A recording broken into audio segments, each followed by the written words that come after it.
तर आता बघूयात मुंबई आणि उपनगरातल्या टॉप 9 घडामोडी।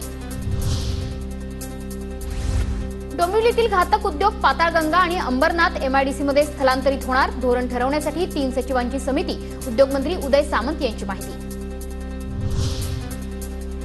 म्हाडाच्या अतिधोकादायक इमारतींच्या यादीची प्रतीक्षा कायम।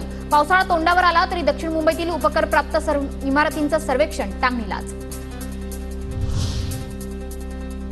मुंबई उपनगरात ढगाळ वातावरण। रायगड पालघरमध्ये 4 दिवस हलक्या सरीच्या पावसाची शक्यता, तर मुंबईत 10 ते 11 दिवसांमध्ये पावसाचा हवामान विभागाचा अंदाज।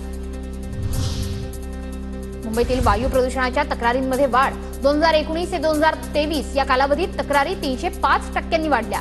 प्रजा स्वयंसेवी संस्थेचा अहवाल प्रसिद्ध।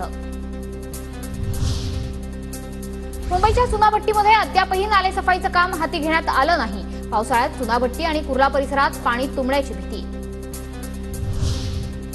आरे ते बीकेसी मेट्रो 3 मार्गिकेचं काम अंतिम टप्प्यात। आठवड्याभरात एमएमआरसीच्या चाचण्याही पूर्ण होणार।